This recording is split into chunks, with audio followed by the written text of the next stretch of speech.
everybody. I'm Joker from Players Wanted. With me is the man with all the different events, the king of the rules, Mac from Mind Game Productions. Thanks for joining me, Mac. And I want to apologize to our sponsors and everything else. I don't know where the hell that intro came from, but that is not our intro. It is literally the wrong. It's like an intro from a while ago, and I don't know why all of a sudden that popped up when I clicked on it. Yeah, it's from 122. That's way out of date. All right, well, thank you, Restream, for screwing up our introductions here. So we're going to be joined by a couple people later on. Paul is literally trying to figure out how to get into the system. So per normal, we're going to give it a few minutes for people to go on.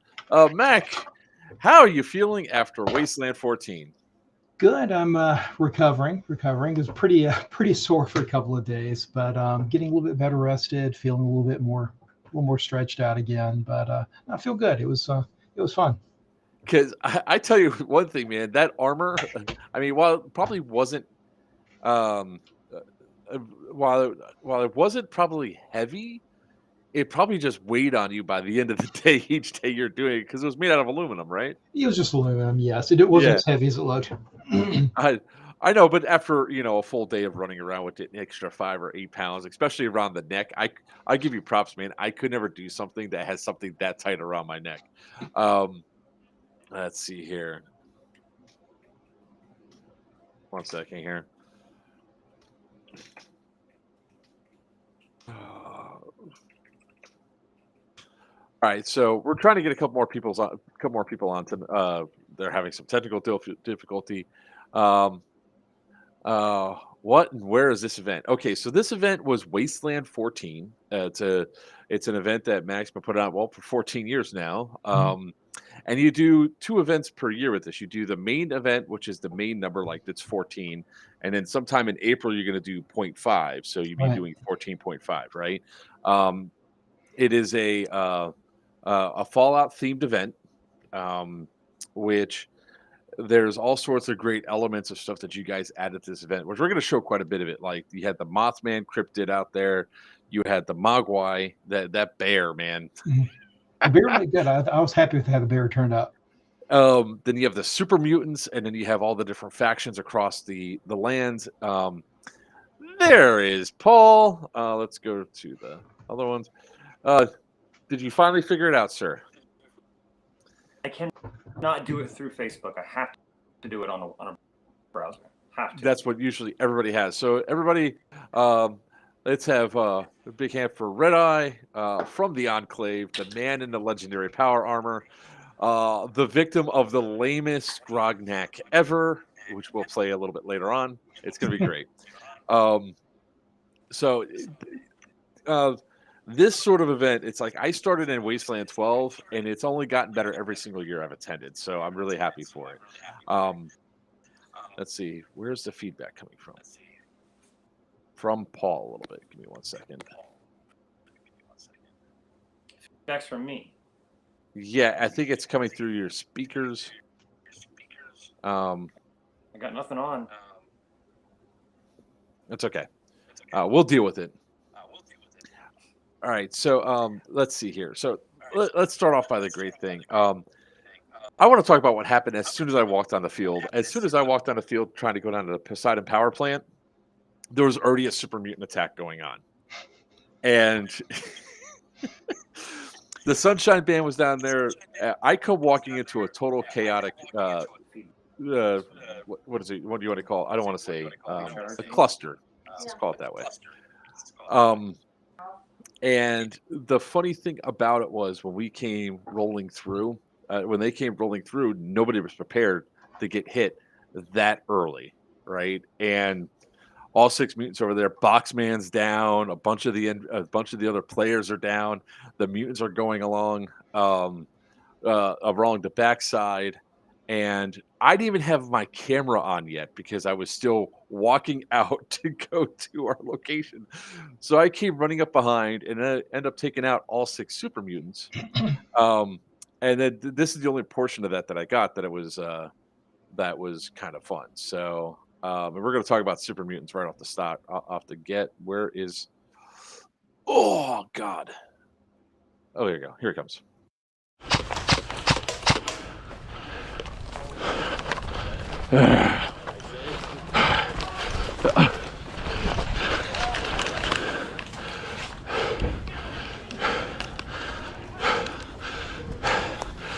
I show up just in time.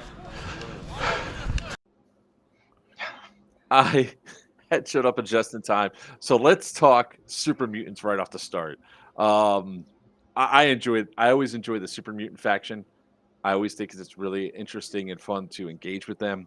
The only downside this time was that, and I don't think that it was not malicious. I know it wasn't malicious. I think it was just where that plate were on a couple of the mutants, especially the ones with LMGs.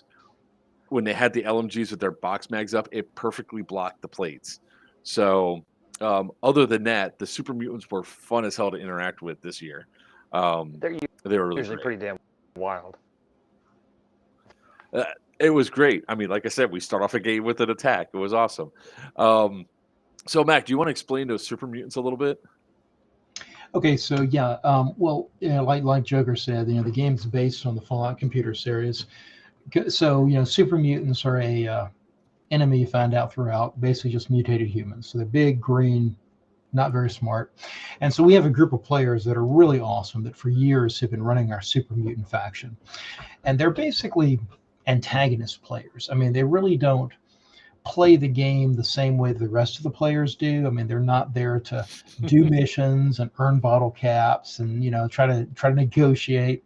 They basically are just meant to inject chaos wherever they go. So they're they're dressed with green bodysuits and green masks, and basically you have to hit a very small target to help take them out, to make them a little tougher.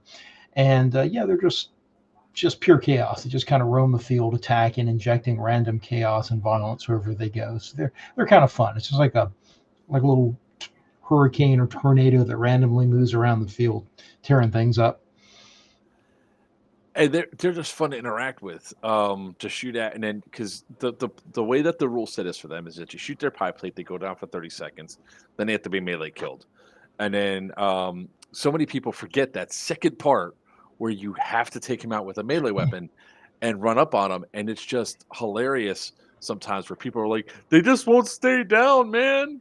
And then there you have me, this fat old guy that goes running up and like, grog, grog, grog.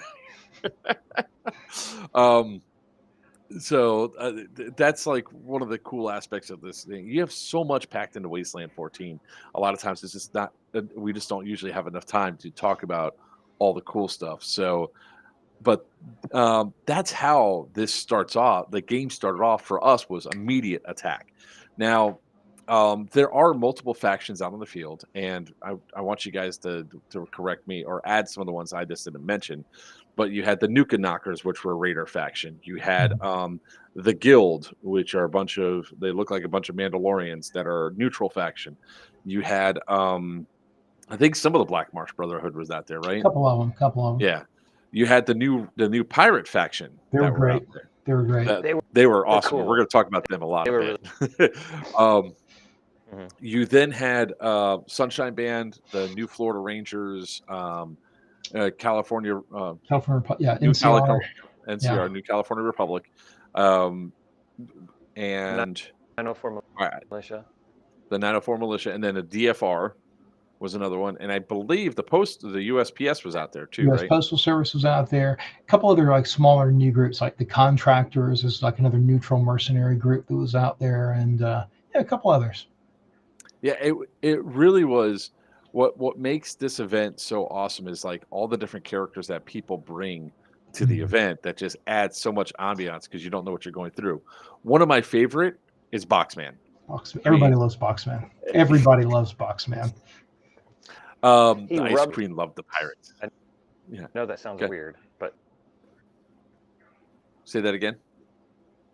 My face came up to me and said, "I'm beautiful," and he couldn't, so he rubbed his box on my. You are like your audio is breaking up quite a bit, Red Eye. So he ran up to you and rubbed his shininess of his I box rubbed on his your face. face. Yeah, rubbed his box on Paul's face. Said he was Phoenix Rising Creations. Very similar, except this one has a limited ammo capacity. Um, they don't have a mass casualty event like Revelations does. The mass casualty event this year was throw everything at Sunshine, or throw everything at the Poseidon power plant and see who lives. Um, so it really is an interesting event. So um, let's see. So typically, if you're a green band, you're a good faction. If you're a yellow band, you're neutral. If you're red, you're evil. Now, if you typically do something that goes against your faction or whatever that you're supposed to be doing, like typically it's the good guys doing bad things. Um, then you have I guess Mac is like, oh, we're going to take your band and make you have a wear a red band. Um, so there's all sorts of this is player driven for the most part, right? You guys do add some stuff there, like the cryptids, um, and like the Paladin, Mothman, Mogwai. Was there something else that happened that I wasn't aware of? well. We had two other cryptids that we were going to do Sunday. We just since because of the rain, unfortunately, Sunday was kind of small and wet. But we also had a Death Claw and I think a Wendigo lined up. I'm breaking up pretty bad as well. That's weird. All right. Because I have like next to nothing on. Give me 1 second. All right. Dinner has arrived. Be jealous. All right. So there's that's weird. All right. Give me just 2 How's seconds. my I'm audio trying right now? Your Any audio's better? You're sorry. That's my phone was ringing. Try again, Paul. 1, 2, 3. You have a delay, but it works. So it actually looks like you're Wow. subtitled. I No problem, Phoenix. Whenever I join you. It's the internet connection, man. Well, Hans, that's what he's saying. The cryptids didn't come out. I had to leave early on Sunday or Saturday. Or I had to leave Saturday because I had to come home deal stuff with my son. So let's go into like some of these factions. Like the NCR is trying to take over this area, and they're a good aligned faction. You have the New Florida Republic, which they are new since 14.5, right? Yeah, we one thing we always do with Wastelands, we kind of build each story on what happened the year before or the game before, and so we've had a couple factions that made an alliance, I think, 2 games ago, and started establishing a new country in Florida, and they're a good faction. It's actually kind of nice. It's the first time we've had actually such a large number of good guys for a change, establishing a civilization, and they've been doing a great job. Of course, Sunshine Band's part of it, and they've been continuing to grow. You're right. So the new faction, the new Florida Rangers, they were kind of coming in to establish a little bit of a law enforcement element to the new Sunshine State. But yeah, so it's kind of build each year on what happened from the year before.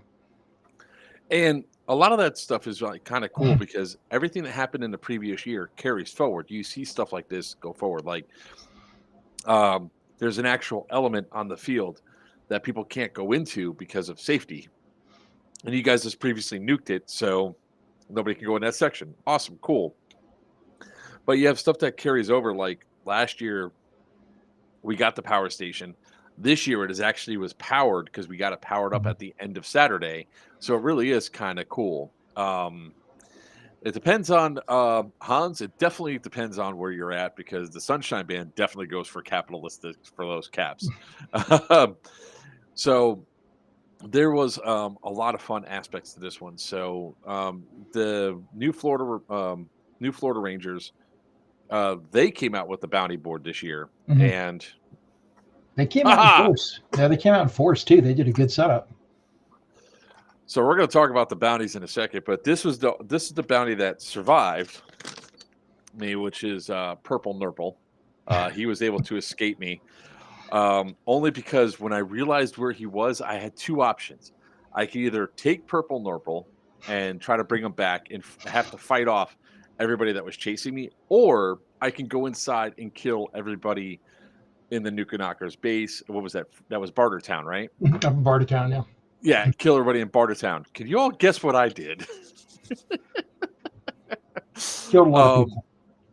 Yeah, well, the fans certainly probably figured out what I did early on. So one of the cool things was the first thing we did was after we had some breathing room and all that, Wiener, who will be on later, and I were pretty much like dressed almost identical. We're almost like brothers, and we're like, all right, we're gonna go out and do patrol. We're gonna go find somebody real quick, cause little problems, and we'll be back. And then I got permission to go do the bounties. Christian loaded me up with some ammo, and we got Captain Tubbs. Now I'm surprised he hasn't shown up in chat yet, but we have, or Sir Tubbs, because we have a Captain Tubbs that does the stuff up in Pennsylvania, and I was like, oh yeah, this is the person I'm going for.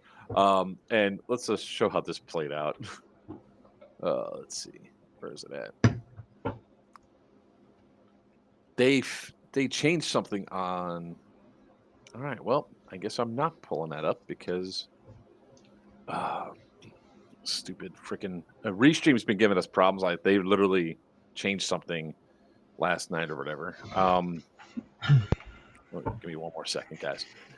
Anyways, I'll tell what happened because that part's not in the video. We got the bounty for Captain Tubbs, and we heard about that they were over at Checkpoint Charlie where the toll booth was. So we're like, okay, cool. Let's go capture Tubbs.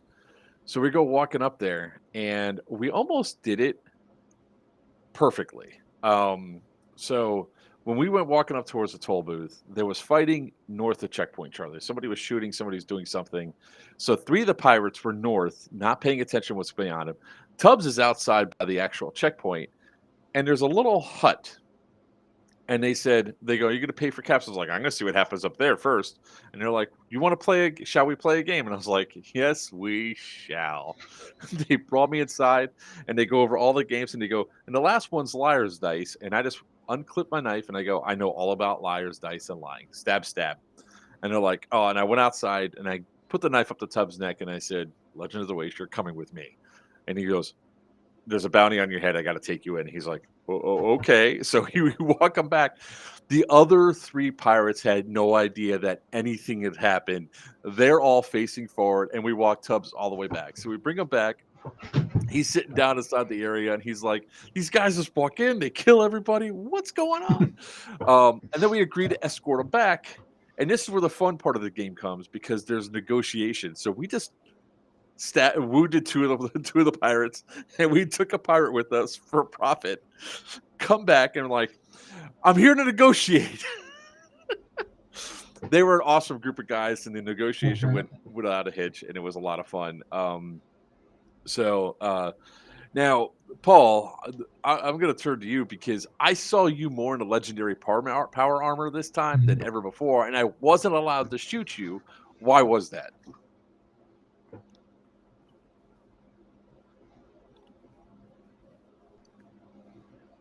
That is because flimsy little NC Poseidon treaty. I play it allows the treaty. You're cutting in and out. So you had signed there was a flimsy treaty with the NCR and everything else allowing you to come in as the Enclave and go through and do stuff? Whatever I want. Out of there. Try projecting louder. Maybe it's your mic's just not picking up. Very loud.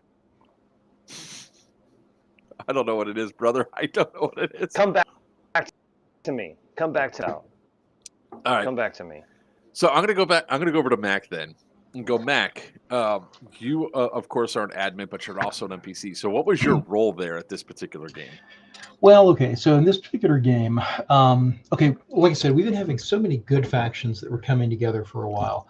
I was a little concerned that we were going to have enough antagonists. So I decided I was going to try to fill in as kind of like a raider overboss, because we have a lot of raider gangs, but usually they're very disjointed. So I was hoping that we'd get a raider boss to, occasionally bring all the Raider gangs together for like a big attack. So I was trying to, kind of fill that role. But yeah, it was a lot. Honestly, I've got to admit, because I spent unfortunately like the first hour and a half trying to fight to get the damn radio station going up. So I think I'm not sure if it's fun getting involved in a role, but on the other hand too, I don't know, sometimes it's kind of hard to juggle both. I don't know if I should try both again or not. It's kind of hard to do them both well. I could definitely understand that sentiment there. So sorry, you caught me right with the beast. I was hoping you'd talk more. Oh, sorry. I can ramble a little bit more. So yeah, so so the character I took is actually just kind of resurfacing a character that I was a couple of years back, because a lot of times I'll fill in as just kind of a game merchant, to kind of also help buy and sell relics. And so a couple of years ago, I was kind of like this Raider merchant character, Raider Joe, and just decided to dig that character up again and throw him up again for this kind of an overboss character. That it actually worked really well, because each time I came into Bartertown twice. I'm glad I did it the way I did it the first time, because Wiener and I come walking inside and we're looking around, and I realized, you know what? We can kill everybody in here right now if we wanted to. We just got to bide our time. And then you guys are making your plans to attack Poseidon, and I'm just standing there taking it all, and I'm getting all this. All of a sudden, Mac looks over to me. He goes, "You know what? We should take this conversation somewhere else." And I'm like, "I'm just here for Jet, man. I'm just here for Jet. Give me some Jet, please." Well, like we're saying before the show, I mean, honestly, the actual security we have at Airsoft is terrible. I mean, we would all die. We have no 360 security. We're not paying attention to who's around us. It's terrible. It's terrible sometimes. It was really hilarious. Because I come walking. Well, what happens when Wiener and I come walking up? There was a group of 4 people ahead of us, and the Raiders went nope and lit up the 4 guys ahead of us. So Wiener and I just stop, and we're out of the range. It's like we're good.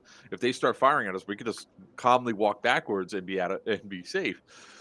So the 4 guys ahead of us negotiate. They like, hey, we're here in peace. We just want to trade. So they go. It was like, we are not shooting. And I was like, and Wiener and I had our hands up. We're like, we're not shooting either, So they allowed us, they said, okay, you can come in and thing. And they go, and I can walk up to the doors. They go, what are you here for? I was like, I'm here for Jet. I just need some Jet. I need another Jet capsule. Not a refill. I want another Jet capsule. And they're like, oh, okay, come on in. So that's what we're doing. And it was funny because you're like, you're telling the Russians, are you going to help this guy? And the Russians like got his RKP or his PKM pointed directly at me and the LMG, and I'm like, and he's like, no. Finally, they came down because we realized I was like, we're not being shady. We're just standing here doing this stuff. And it was just really hilarious, like the interactions that were there. And then we were able to negotiate and found out there was no Jet capsules to purchase, so we left. Like, okay, goodbye, and we walked away.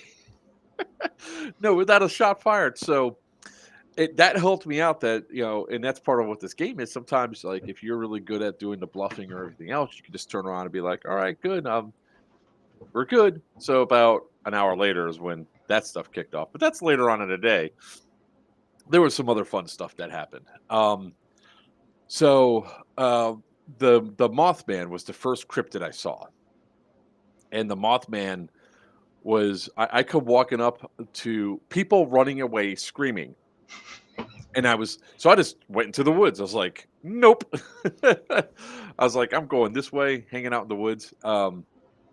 And we had people that were giving us information about the Mothman. Let me see how much is actually, if the Mothman's actually up.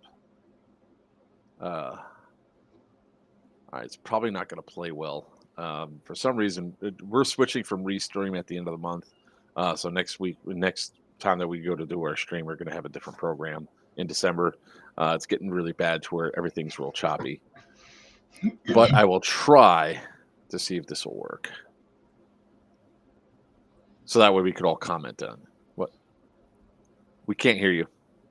Your internet connection is really low, is what I see. Can he dial in somehow, maybe? Or? No, what I see is, how close are you to your Wi-Fi, sir? I should screenshot this and show you what I'm talking about. All right, give me 1 second. Video.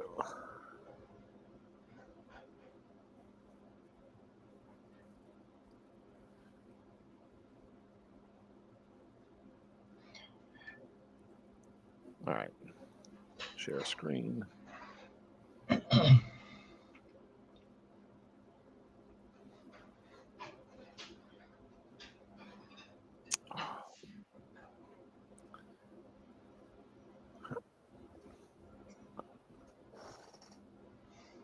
All right.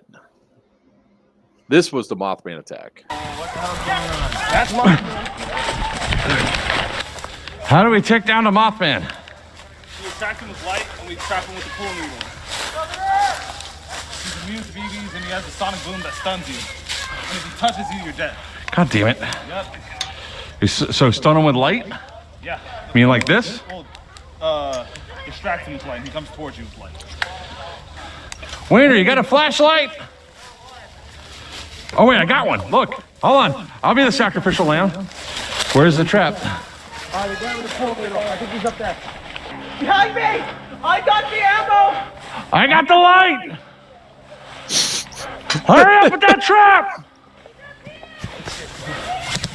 Hurry up with the trap! Where's the trap? Trap's over here! Come on, trap! Trap! Trap! Grab it! Where's the trap? It's not over here. I give him a huge amount of credit. He was running fast for an older gentleman. I know, right? I don't think Hey, Mothman! like that. Shit. Oh shit. What? He's going to sunshine. Run. Got flashy lights. Very tasty. Very tasty flashy lights. Probes. Come on! Come on, Mr. Mothman. Why? What the fuck?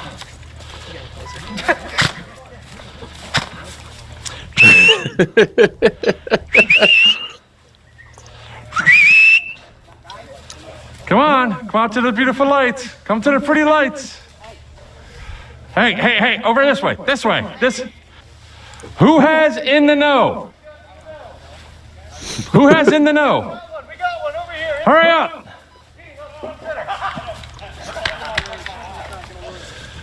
You gotta find out.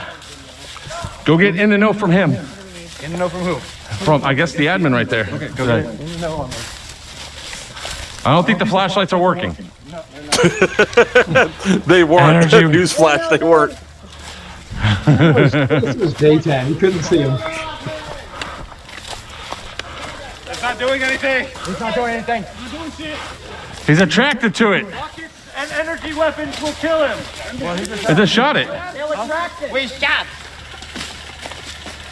It's not killing him. Nerf everywhere. Come on, why are you running backwards? That's Red Rocket. No rocket. Run, run!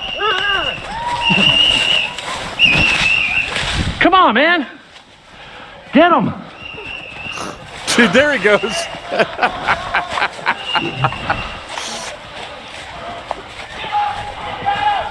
There's,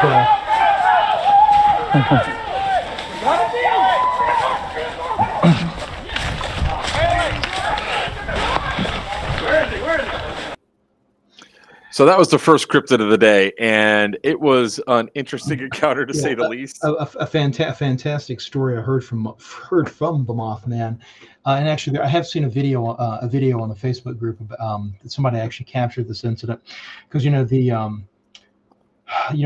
the guild is a rather intimidating faction because they tend to be very heavily armored, but of course the Mothman armor doesn't matter.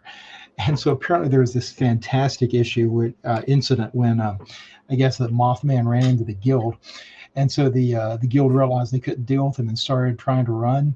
And so Mothman started sprinting after him. And so they're all wearing all this heavy armor. And so, yeah, Joel was telling me later about how all the guild was just huffing and puffing and clanking and trying to run away. And he was just like tearing through them from behind, just one after the other, just ripping through the guild. And actually, so I did see someone caught that on video. It's pretty awesome. When I heard that story, I was laughing because I can just imagine all the guys inside of the armor like, no.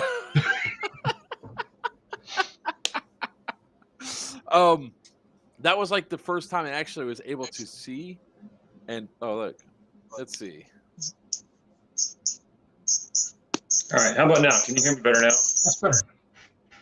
Yeah, that's all right. Better. I got it. A little better. Turn your thing off. Sorry, guys.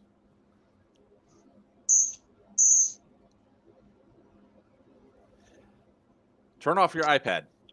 I did. Oh my God, I won't turn off.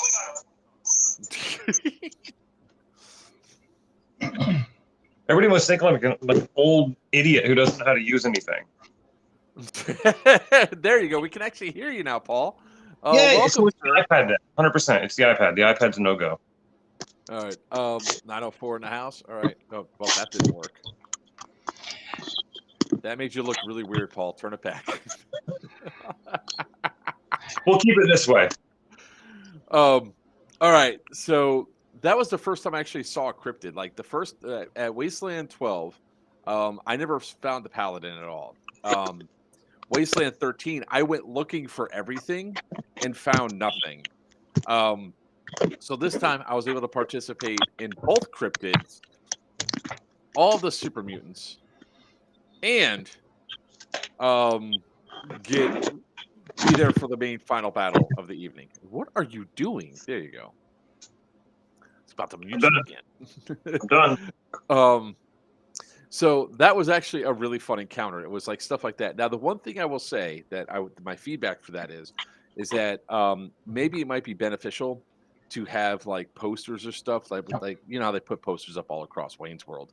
Maybe put up posters explaining that the Mothman, beware the Mothman.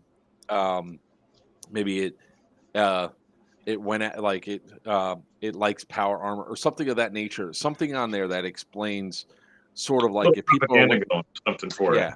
Yeah, that could explain what's going on with it. You're right. We had actually done that, caught that already in like immediately after game over Chow AAR. And actually, yeah, what we're gonna do next year for the cryptids that we have pre-designed that have special strengths and weaknesses at registration, when we hand out all the other shit, we'll just have like some little index size cards, like, you know, spotted in the wasteland, Mothman, a few facts on it. And so that way everybody gets actually that information handed to them during registration. So we'll be doing that next year for the cryptids that are in play. Yeah, that'll help out, I think, a lot. So that was a huge amount of fun. I really loved the way that the cryptid had a sonic attack. So if you guys didn't understand what was going on in the video, the whistle, if you're within 20 feet of that whistle, you get stunned. If the Mothman touches you, you're dead. Period. You're dead. I was told that, you know, a flashlight. Unfortunately, I missed it entirely, and I'm really bummed out. It was fun. We were told that the cryptid was attached to the flashlights. So I have one on my plate carrier that I use as a dead light, but also it's a light, like a flashing light, then it flashes red. So I just had it on regular light. I was like, I'll be the bait. I'll have him come this way. And just as I'm going, Lethal Wolf there was the one that had the thing, and I could just run past him and have him just come up behind and go, trapped. That did not work. At least I only got stunned. I didn't get killed like some other people did. So that was bravo, sir. That was actually really great. Trying to figure this out. And also, it expressly states why some of these perks are so important. Like, these were the 4 that I had. I had first aid, blocker. So the first room for the ignore the first room for melee weapons that you yell blocker. Legends of the Waste. You're famous, renowned. You may ask a favor from another player or a small group that should be granted in good faith. You can't ask another to kill themselves or their allies, but may ask to let you through a checkpoint. free from captivity, assist in a brief period, etc. You must improvise a story about why the favor is owed. It is not effective with players of opposing alignment, good versus evil. 10-minute cooldown. And then one of my favorite ones, which I use a lot, is Grognak. The barbarian. Melee strikes ignore all types of opponent's armor. Yell Grognak when striking with a melee weapon. The perk system is actually really good. It's something that also we'll be talking about a little bit later on when we get to the final battle discussion.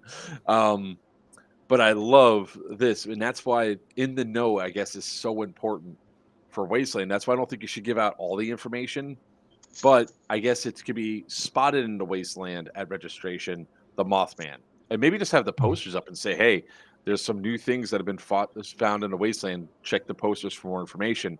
And then that way people actually, it does not negate the in the know perk, but at the same time, people are aware there's some stuff there. Paul loves Grognak when used effectively. So, show of hands. Correctly. Two-handed weapon, legendary looking weapon, and you have to go Grognak and come after me. You can't go Grognak, and poke me with a stick with foam on it. That's stupid. All right, who wants to see a show of hands? Who wants to see the best Grognak against Paul on the face of the earth? Who wants to see it? Huh? Who wants to see it? All right, we'll jump to that one right now. Let's see here. Where is it?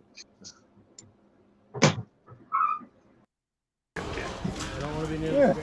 I just watched like 4 people light this guy up and then he shoots me. Doesn't hit. Ricochet's down. Nonsense. So you're dead right now, right? You're dead? I'm locked up or whatever, I guess. I'm just here bullshitting with you. Yeah. Grognak.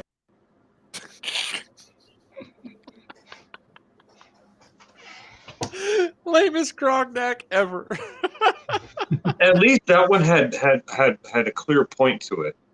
The one at the temple, I literally got like politely poked with a stick that had foam on it. He went Grognak. Tell us how you really feel, Paul. I don't think you want me to. Beware of cryptid flyers. All covers all unspecific, keeps people on their toes and their eyes open. Also, if it's on that flyer, if they could say who to talk to that has information on the cryptid might work too, Mac. So it gets people interacting and going around. The one, like each time I saw Paul throughout the entire day, I could not shoot him. I was told, do not shoot him when he's in. Do not shoot anybody in Sunshine Pan unless they inside the merchant area, Poseidon, unless somebody shoots first. And I'm like, well, there was a reason for that. I know. If you'd have shot me, I would have gone absolutely just buck wild and just started murdering anyone around me. Whether it was Christian, Mac, I would have shot you if you were around. Christian, I would have just started shooting everyone with absolutely no remorse, and then I'd have walked away casually if no one killed me.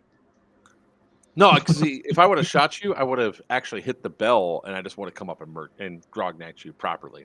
I was going to do this whole leaping Grognak, and then you would have gotten Sunshine mini nukes. Yes, I'm aware. That's why I was not allowed to do it, and I was disappointed each and every single time because I could only imagine the trouble I would have been in. I kind of wish you would have done it, so I could have gone over there and killed everyone, and then come back 15 minutes later and acting like it didn't happen, and done more trade. No, I didn't want to get in trouble. Okay. One of the other, like 2 other characters that really stood out for me for this event were besides Boxman. I'm gonna do a Boxman video in a second here. I love Boxman. It was this video right here. So this one is let's see, it's the one. Why is it not going? Megan. Oh, okay. There we go. And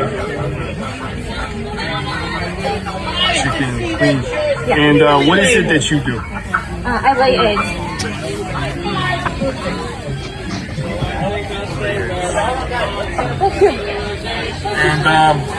And what is the purpose of laying eggs? to spread more chicken queen. I want to take over. Okay, it's chicken queen, not chicken clean. I thought it was chicken clean. No, clean. Queen. Yeah, no, clean. You can hear the clucking in the background. So, I'm currently in the midst of an investigation of counterfeit currency. I tell you right now, Alex's character was actually a really great addition. He never did interview me, but it was just like a great addition to the entire to like some of the cast of characters and everything else. Yeah, I bumped into him a couple times myself. Going back to Boxman, I want to go. I want to play this one video from him, and it was at the start. This was just after the mutants attacked at the very start of the game. I was like, as I kill the first 5 mutants and the 6th one was walking, Boxman's like, "Help! I need assistance," and I'm like, I can't help you, Boxman. stab. No! Not Boxman. I stab at all the mutants as I was running You by. leave Boxman alone. He's a national treasure. He is. So this was right after. You're a robot, right? I am a robot, yes. That's why I cannot raise you. That's okay. I appreciate it nonetheless. Okay, I have robotic experts that can fix it. I figured as much. I just did my job. I killed all the mutants. I try to be a hero. I'm not very good at it. But I'm so That Boxman is wonderful. He's great. I love him. He is so good. I love him. Now the funny thing is I don't have it on camera because everything happened when I was like unprepared to be recording. Right, I was trying to save battery. I should have just kept it recording and everything else. But I didn't realize they brought the Paladin behind Sunshine Band. Like I was in the front of Sunshine Band in my little notches that are very effective cover against everybody except unless they're directly behind me. All of a sudden, all hell breaks loose behind. And it's like, the Paladin's up. I was like, where the hell did the Paladin come from? Like, we activated him. I was like, the what? Go around.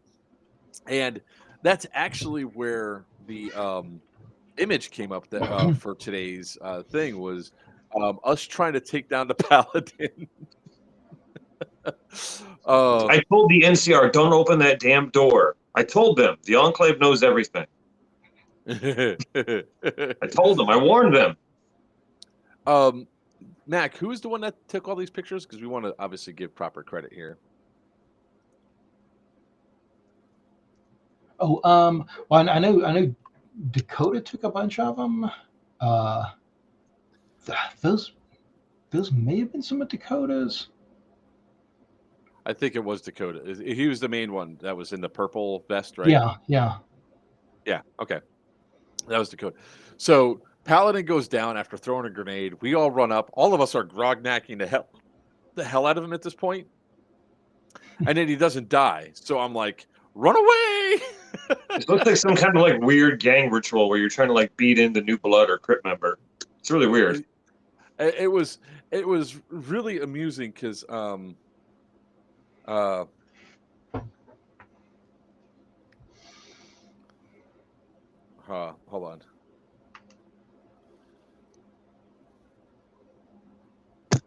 I'm getting yelled at because I don't have my usual cast or crew on here.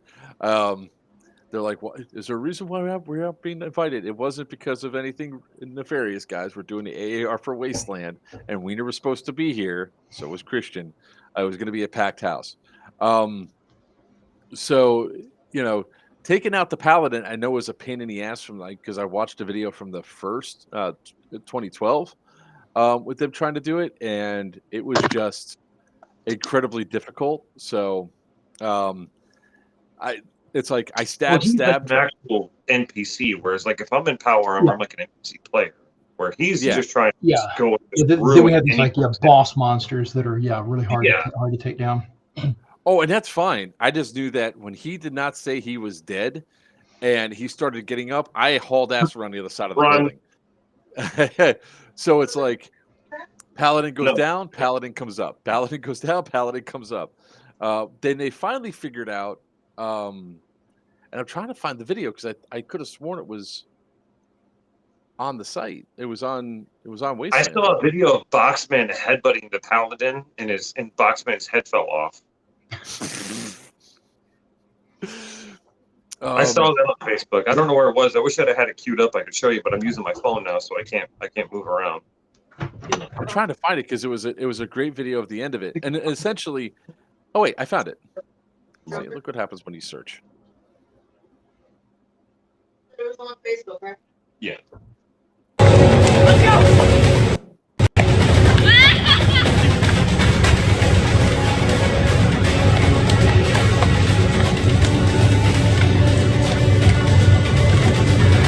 Nice. Wow.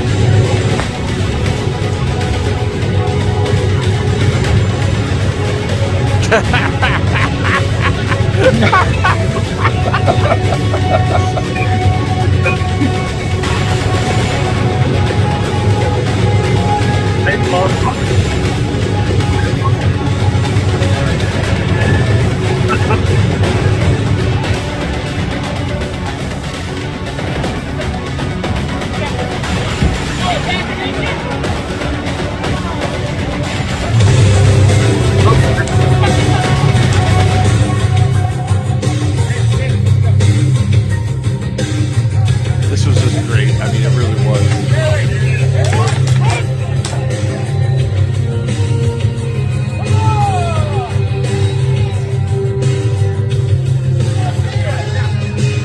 So Boxman becomes the day. Boxman, because evidently it took grenading and then an energy weapon to the back, and then I come walking up and I say, "Can we decapitate him just to be sure?" Because Alex still isn't getting up. I was like, "Decapitate, decapitate." I think we should decapitate. So Boxman becomes the hero. So it was like almost prophylactic because that was the beginning of the day, and this happened at the end of the day. And like I hope you all could see like the smile on my face because it was a hell of a lot of fun. And I find it incredibly funny what it took at the end of the day for Poseidon to finally be overrun in a sense. I don't even think we didn't really completely overrun it too. You still had some fighters up. Well, yeah, and I think when we talk about this next segment, because I'm going to put the super mutants towards the end of like the other engagements and all, because I always like to sandwich like the good, and then have a little sliver of bad in the middle. So this part I wasn't complaining about. It was just like a little weird that all of a sudden the guild was working with the super mutants. Yeah, I think I figured out the root cause of that. We're having an internal AAR tomorrow. I think I know why that happened. It wasn't necessarily intended, but I think I know how it came about. But it wasn't intended by the game staff. It was a bit of confusion, and I think one of the Enclave guys might have been responsible for that. There's like all sorts of confusion. The only thing I know is that the guild we're talking. Well, wait, hold on. If only I had the video to show what happened. If it's here. And cue the video. I'm trying to cue the video. What Legion just said. That's basically what I think I finally figured out and kind of pieced together. Mm-hmm. Do you want me to explain that while you're looking for the video, Joker? Yeah, you could, yeah, I have to upload it again. Okay, so. a storyline we started running a couple of years ago. I wanted to have some fun because of the Mando look of the guild. So we came up with this kind of quest storyline where I basically found this plush Shrek doll that I decided to make a baby super mutant. And that became the child. So we had so we kind of got adopted by the guild. So they were carrying around this like little plush Shrek doll strapped to their bodies like Baby Yoda, child. And they hung on to him for a couple of years, and then basically they developed the storyline that Logan Roden, who's traditionally been one of the super mutant players, was now the grown-up child and had kind of gotten adopted by the guild, and that's apparently what happened. So again, that wasn't actually a planned, scripted out kind of thing. So we'll work that out on the AAR, because I mean, but yeah, that's the intent. Why is the child, having been adopted into the guild, now gave some influence over the super mutants. But we'll work on that, because that does create kind of a funny power balance. Well, it falls down to what we were talking about earlier, right? Yeah, Which about what the super mutants are supposed to be. Yeah, exactly. Well, not just about the super mutants, about how this is a player-driven event, and the players essentially made this storyline that nobody else. It's like now. So I don't fault them for it. I mean, that's some great initiative, and then they pieced stuff together and ran with it. Yeah, and that was like, because here I am. I was like, well, I'll put it this way, right? Before I get to that, I guess I could talk about what happened before this, which was because it's another. Well, that's video uploads and everything else, which was,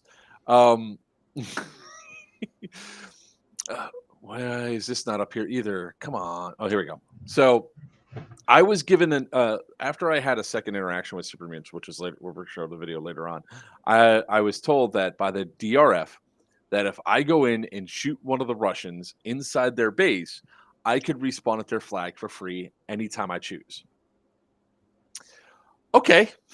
So I go down to purple.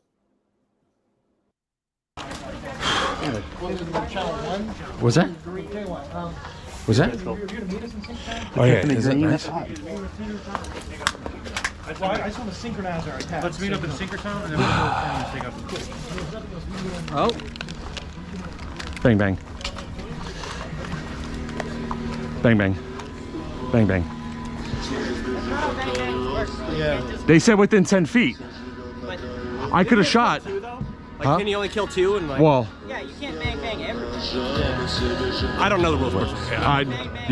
It was a bunch of people in one small area.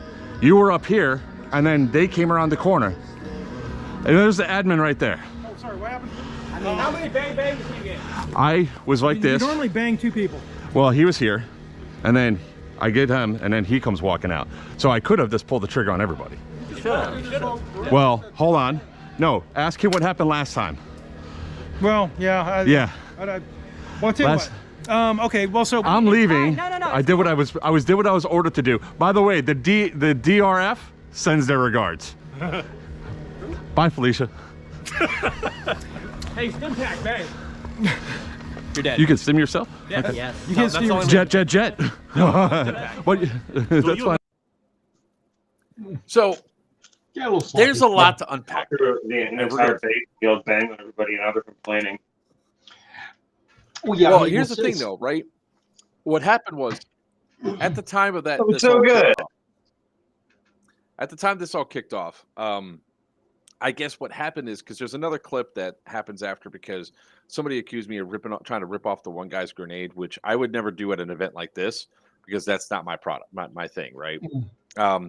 What he didn't realize was I wasn't grabbing his grenade. I was slicing him across the stomach, just like Mac didn't realize when I walked up behind him, I stabbed him, I stabbed a guy. And I was prepared for that argument after I completed my loop. And I was going to come around. It's like, I killed you all, by the way. Stabby stab.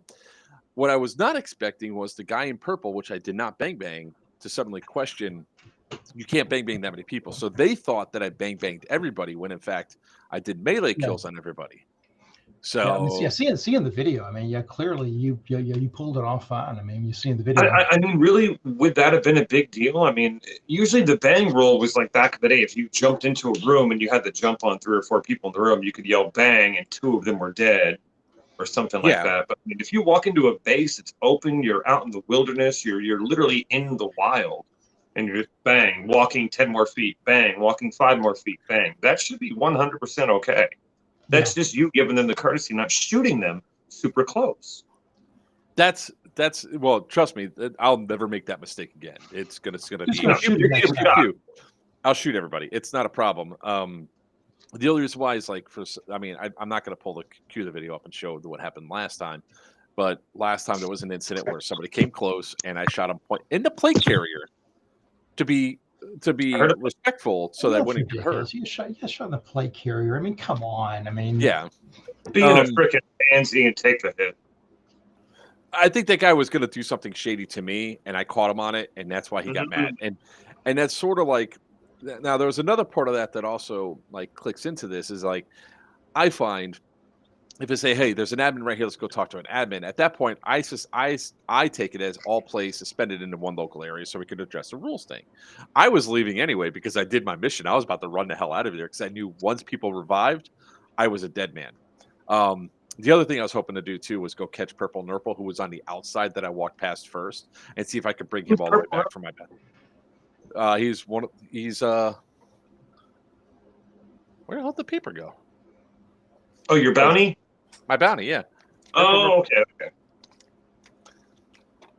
Let's do it. I found a bounty. I didn't claim it or anything. I found one, but I didn't do anything with it.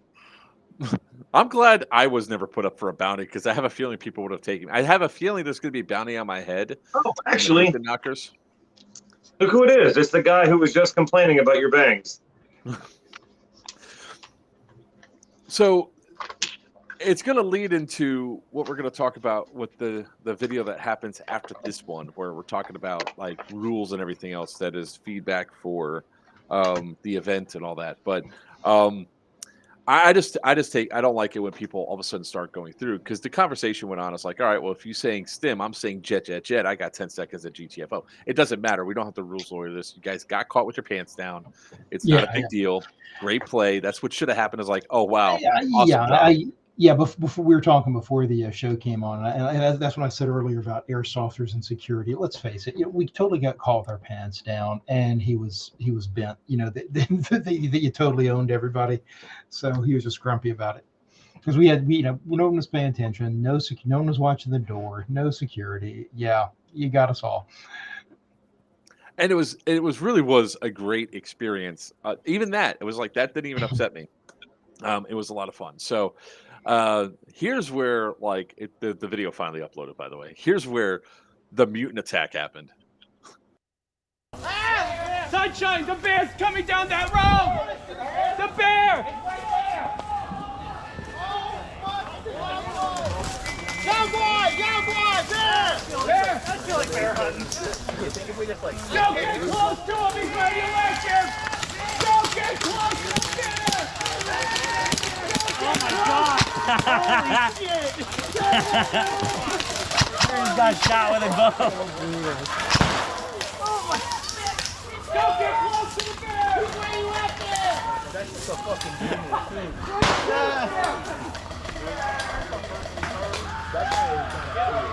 Where's my brother at? There's an attack coming from behind. Can you tell me he's got armor under that? Time out! He's dead. There's mutants attacking.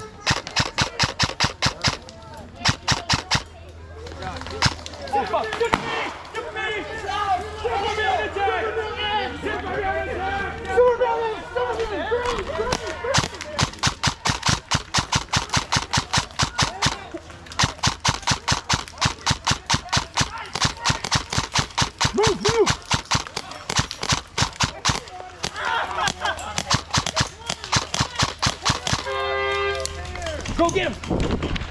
Can't. I'm out. I'm hit.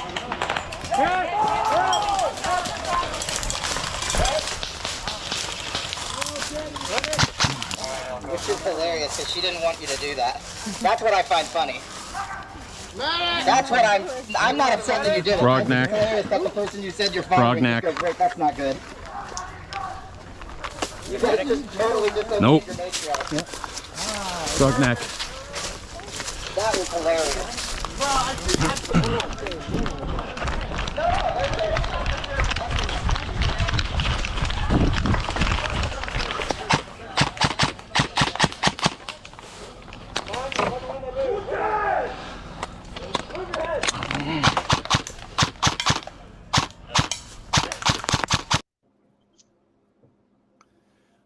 So let's be clear.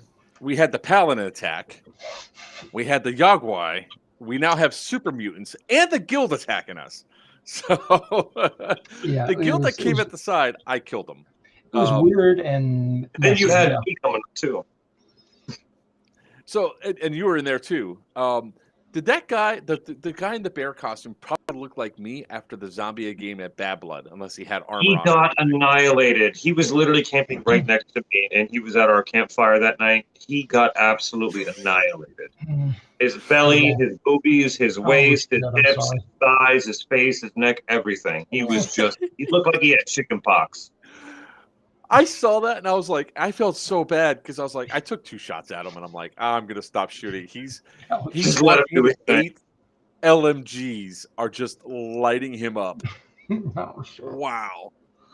People need to know this can't just be More Under killed. Armour for the bear next time. Yeah, I mean, I give him credit, man, because he just kept walking. He kept walking, and he's like, "Oh!" And you can almost see it in his steps. Like when he gets past the gate, he's like, "All right, how much am I going to take? Nope, nope, nope. I'm done." At one point, I felt bad for him, and when I saw him walking around again, I started walking behind him and covering him. Anybody I saw shooting at him, I was like, "Brr, brr." I felt bad for him. It was the costume was on point too. Oh, great! It looked awesome. Because I ran into that bear. I call it the bear, the Yagwai, when it was in the city. I was coming back from my killing of everybody, and the bear's in the city, and the bear's like causing all sorts of havoc. And I was still trying to collect my bounty, so I thought maybe because I didn't see Purple Norpal all day, maybe he was upstairs. So in the top part, but that bear was just annihilating people because nobody knew how to deal with it, and it was hilarious. So on a whole, if you guys can't tell, this was so far all the interactions and all the cool stuff that we had was really, really, really positive, really outstanding. There are a couple of things we have to address, right? And this is where the sliver of bad is going to come in, and we're going to talk about the rest of the positive stuff. So when you are a player that's being medicked, per almost every single rule that I know, you have to be fully medicked before you can shoot. And this is why it's sort of a problem. I'm going to play it. Let's roll the videotape. I have it on.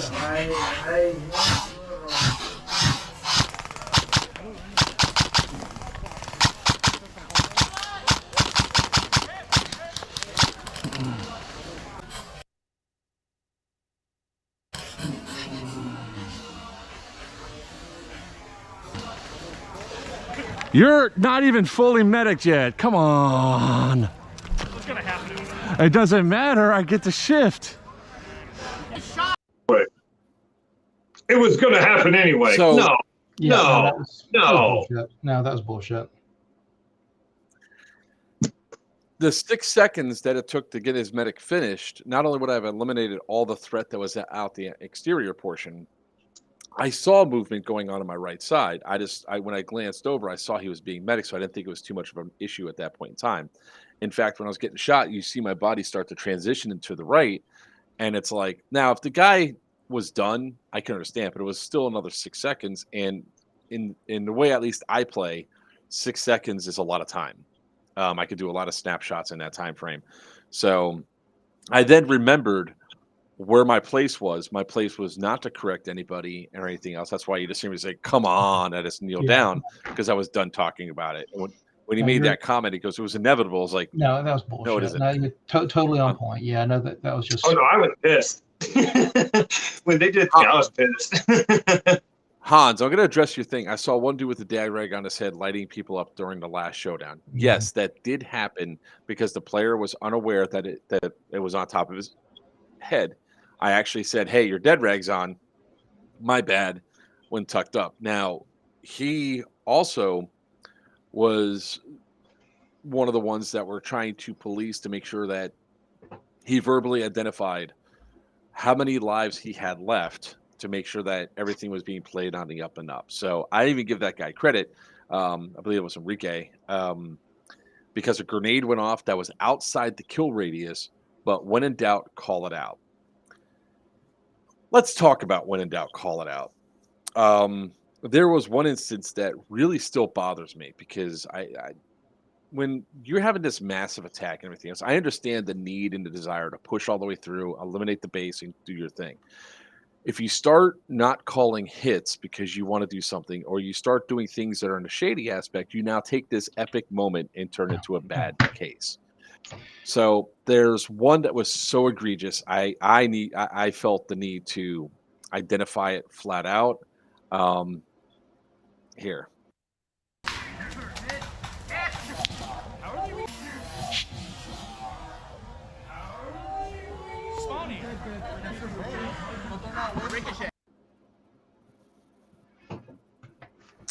Pretty powerful ricochet, I guess. What was that, Matt? I guess a pretty powerful ricochet. That was not a ricochet. That was a look around to see who's watching and go through. At that point in time, he should have taken the knee. He should have put his hands up and just been hit. That's simple. That what was happening at that point in time was that group was doing a massive push. And there was another issue that all happened to like within a compounded just a few minutes. It's like the last 8 minutes of this interaction was something that could have been extremely awesome. And people could have been like, all right, well, the Sunshine Band did some stuff. Now, I understand there was probably a few players that were back in the Sunshine Band that were reviving more than what they were supposed to. I can't attest to that firsthand because I didn't see They had 3 or 4 medic people running around nonstop, and they were all using each other as a buddy system to bring each other back up. True. So they had a really good plan in effect for that. They really did. They were very prepared. True, that might be the case, but the problem that comes up with is that there's at least one person that I know of admitted to being revived 4 times. Which, when the homestead's being attacked, you cannot use it as a Right. respawn point. And Just plus, walk away, wait a few minutes, and come back. It's not that hard. well, you have to find another spot to respawn at. Yeah, that's what I'm saying. Just walk away, find another spot, and then come back. It's not that hard to do. Yeah, exactly, Hans. So there was like that I can understand. Accidentally forgetting you have a dead rag on, that happens everywhere. People forget, heat of the moment, that's fine. So one of the last videos I'm going to show that's inside of this negative is about how stims should not work. And this is where I think a lot of the problems that were coming up, where a lot of people are getting frustrated, was because people seem to be immortal and getting hit over and over again.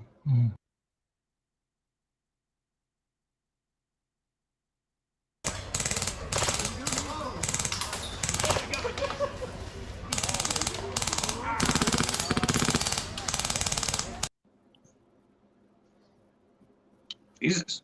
So that's not how it works. Yeah. So also for context, that the guy that was in the tracksuit gear, because it's not one of the regular Russians. I want to make that crystal clear so that people don't go after the Russians for it. That dude might have been dressed like a Russian. He was not running with the Russians. All right. That was that was the 3rd time that he'd been hit, and he just stimmed himself up to full, and now he's back into play. So people had this wrong interpretation that stim packs gave an extra life.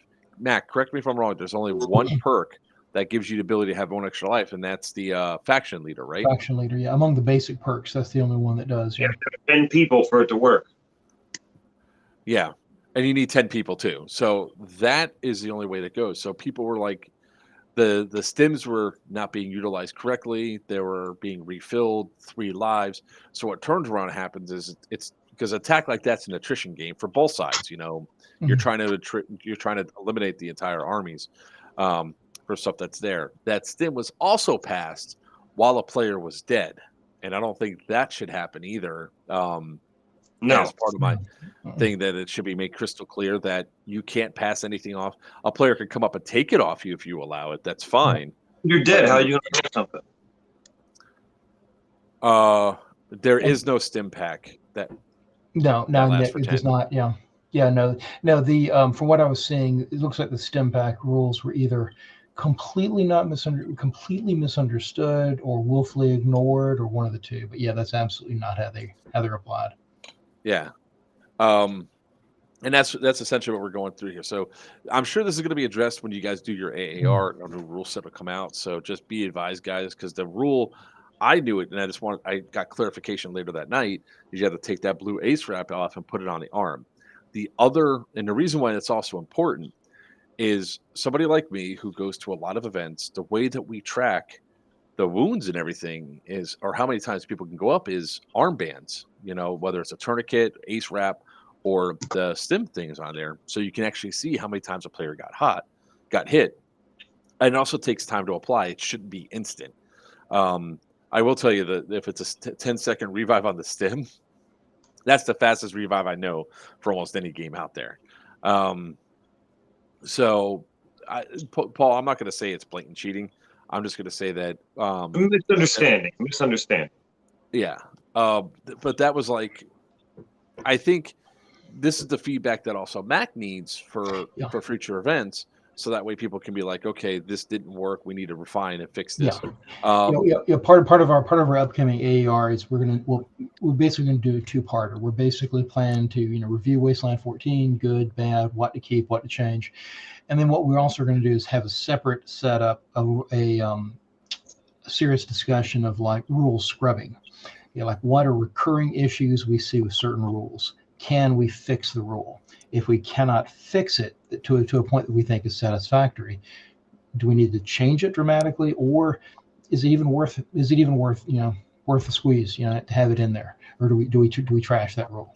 So we're going to do a good hard rule scrubbing after this one based on observations.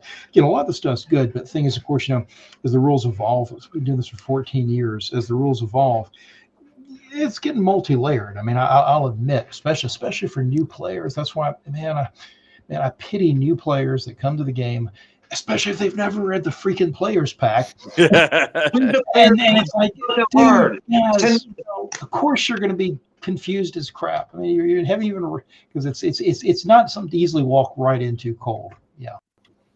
Yeah, and it's one of those things that. And this is also the advice I get, because then we're going to move on to the more awesome stuff and what we're going to look like for Wasteland 14.5, 15, and all that. When I made my post about the video of me going in there doing stuff, one of the last things that I think people really should learn is that I learned this lesson all the time. Like, people in glass houses shouldn't throw stones. So if you've done anything that might be questionable or any point during the day, you might be careful of what you say and how you attack somebody. So I was accused when I hid in there that I tried to rip off somebody's grenade. I was like, that was a dick move, dude. And I'm like, I didn't grab anybody's grenade. I sliced somebody. Is that what you're talking about? And then, the stuff that was new. And then the same guys that are complaining about my play are here either inadvertently or not breaking rules. And that is where, guys learn a lesson. See somebody with a GoPro on, you might want to be on your best behavior, because you never know who they are or what they're recording. I read it, but there was a lot of rules for first-time player. There are. A lot of that stuff, though, can be one of those things where it doesn't apply to you if you don't need to, because you could just go with a more basic set for your character, and you don't have to worry. You only worry about what your things do, and honestly, it really isn't a lot of rules. You just, if you don't want to learn all the perks, But I mean, for example, if you don't, if you don't wear power armor, you don't need to learn about how to repair it. You just need to know how to kill it. You learn the stuff that pertains to you, and that's pretty much it. Exactly. One thing I think, if you guys keep the stims or the chemist as a perk, that it takes 3 to 5 minutes to refill a stim. Wait, what are you doing? That way, it fixes it. Some work on that. Random Shadow says, "Hey Paul, most of the player pack is fluff and factions." True, you could also probably reorganize the player packet. I think reorganizing would help too. Or Wasteland for noobs. What I messaged you earlier on too, I want to go ahead and move forward with the plan that I've had for a while and just drag my feet on it. I do want to do kind of a video too, also a entertaining video that'll also capture a lot of the rules. Be posted months in advance, and might just be playing on a continual loop in the staging area too. Yeah. We sort of, like, when it came down to Geigerlands, we sort of separated the fluff from the rules, right? So there's a lot of fluff in there, but we have a short and compact, nice rule set for people to understand that they only have 2 lives unless they have a perk that says otherwise, and there's only 1 perk that allows them to get a 3rd life. Stim packs, your stim packs rules are stated correctly. the players were making the decision that they get an extra wound because of the stim pack. And you know, it's if anybody guys were highlighted in the video when you saw the stuff that's there and you're upset that what you've seen portrays you in a negative light, don't take it as a negative, take it as a learning experience and say, okay, this is what I can move forward on. I learned this for next time, so we don't do it. Because I don't think Mac's going to hold it against you. I'm certainly not going to hold it against you. Paul might, but it's Paul. So on a whole, that final battle, man, Mac, I swear to God, you threw if somebody would have walked in with a kitchen sink, that would have been the epitome of what you threw at us at Poseidon. I'm just saying. Yeah, no, we did not intend to get you hit that hard with that many things at once. It was just kind of a perfect story. No, there was no plan for the Yao Guai and the super mutants to hit simultaneously with everything else going on. That was just, like I said, it was a weird fight. It's a weird fight. I didn't mind it. I mean, that was like the challenge that was right up what videos where. We've already played them. I'm not going to play through them again, but if you come back to the channel, like if you're on YouTube, just hit that subscribe button. There'll be one massive video I put up with all of it up there. So you guys will be able to see all the stuff that went down throughout the day. It's a reference, guys, so you guys can come back. Now, I want to finish up with a whole lot of positives. You know, the characters and the players were absolutely fantastic. The interactions with the super mutants. This was where is it? Super Mutant Attack Part 2. There we go. This was the second time I ran into the mutants. Now I escaped without being seen, but they saw Wiener, so game on.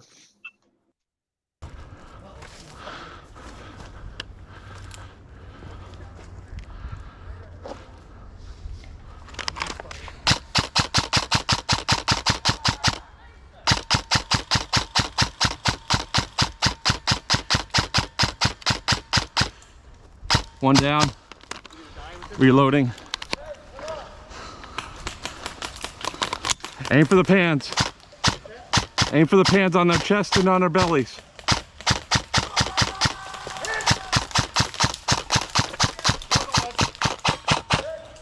Two down.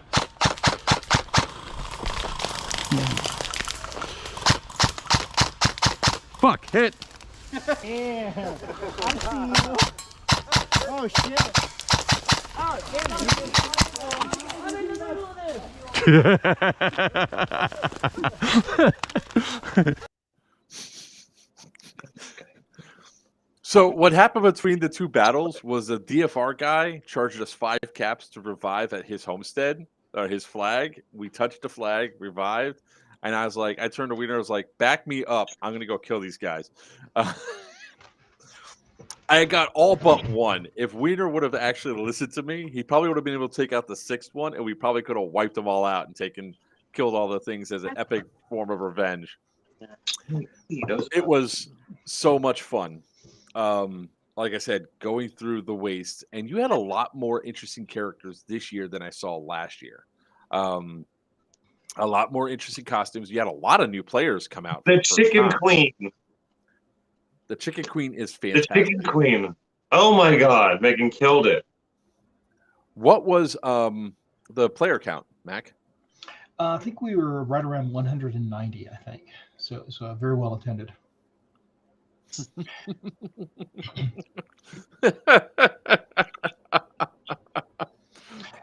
We're not addressing Stu. Don't address Stu. Yeah, but yeah, I totally agree with you, Mark. I mean, the thing is, I mean, we've got some great factions, and what I always say about Wasteland is that it's the players that really make this game so multi-layered. So many players do so much world building.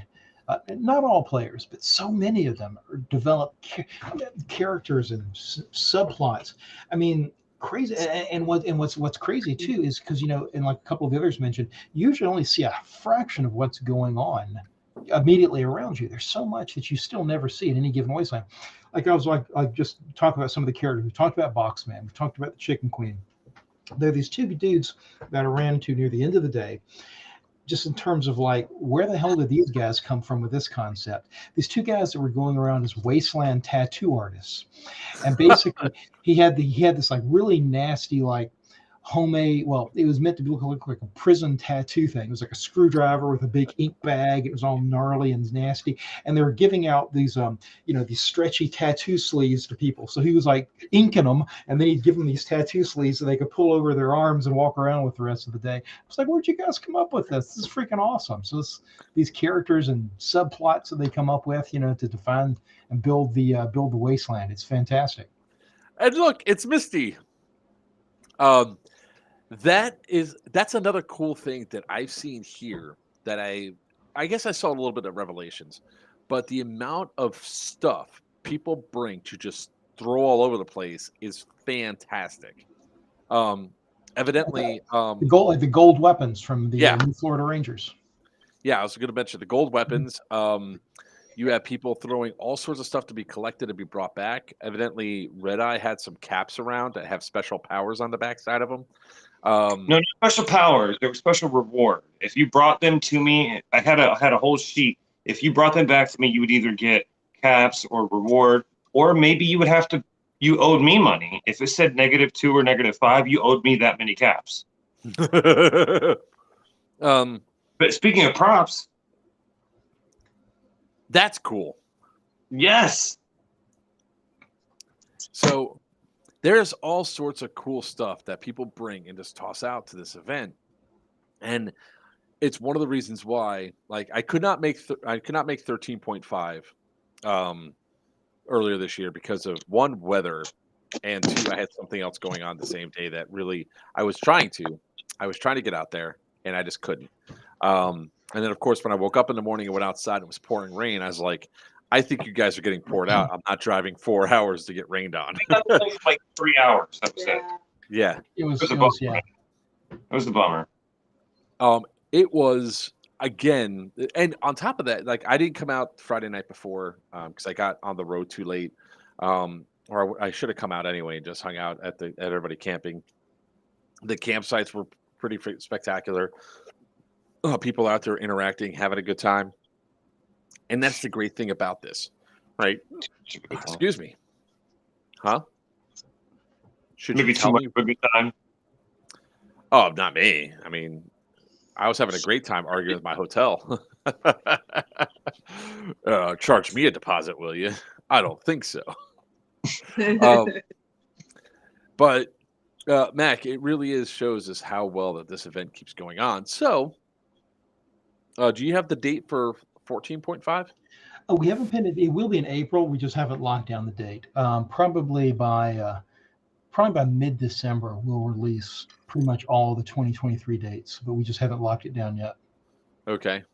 Well, I can tell you right now, I'm not available April 14th to the 16th. Actually, that entire week before, all the way through. Well, I'm actually going to write that down. Avoid third or fourth weekend of April is okay. First weekend, second weekend, not so much. I'll write that down. Stu, I wanted to. I really did. I was that annoyed. The hotel was really nice, actually. I was kind of surprised. Our hotel sucked. I thought you camped. No, after camping was done, we got a last-minute hotel because we didn't want to drive. And we should have just drove home. I did. I drove home. I was like, I'm done. I'm going home. And everybody's like, you're going to drive home? I was like, it's only 4 hours, guys. Only. Actually, wait. All right, 2.5-hour drive. I'm a freaking. It says 4 hours on the GPS. That's the time to. Yeah, you'll get there in like 40 minutes. 3.5 hours. No. Speed limits are like what would you say? A suggestion for you. I've seen how you drive. You were an absolute. Yeah, because I caught up to you guys, and you left an hour before me. That was great. Dude, we're like 50 minutes ahead of you, and you somehow caught up with us. I don't know how. I passed you and beat you to the hotel. I don't know how you did that. It's called Cruise Control 85. I did not get caught behind the Amish guy inside of his car with and Buzz. I did. Well, full on 1 horsepower powering this man's carriage. Literal 1 horsepower. The only one that gave me any, like, when we were coming back from Geigerlands, the only thing that really gave me any sort of, oh, I should slow down, was that windy street. You know, so that one rope, I was like, whoa. Yeah. Well, hold on a second. Look who decided to show up. You beautiful bastard. Howdy doody, howdy fruity. Howdy doody, tooty, and the fruity. A little bit. I'm out. Mark so graciously invited me. I wanted to say thank you, Mac, for providing an amazing ecosystem for giant nerds like us. So very much. Come out and see nerds in their natural habitat. So here we have it, the natural nerd in its natural habitat. Being the best safety advisor Sunday that I had all day. And Mark, I guess, for single-handedly stopping an entire super mutant attack by himself.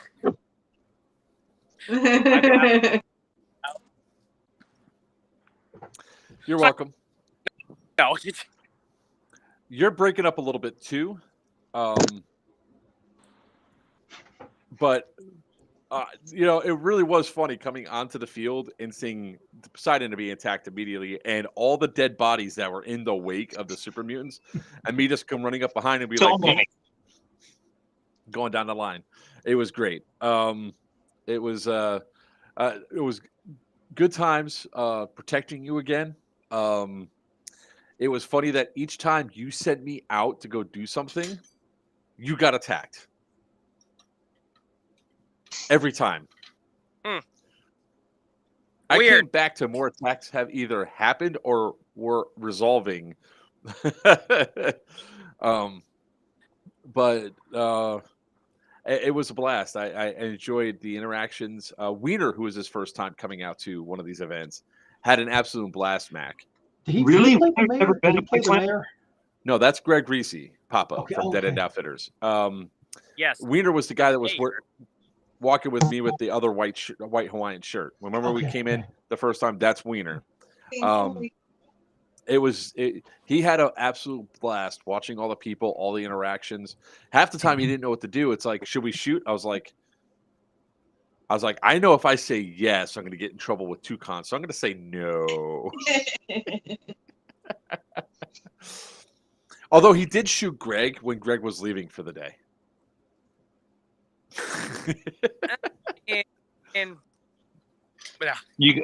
Joker, you got to tell Toucan how tempted you were to shoot me on Sunshine Property.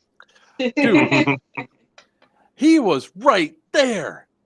And I'm like, I could shoot him. I could take him out and I could grogneck him in a span of 30 seconds. And the only thing that was screaming in my head is, you're being too aggressive of a player.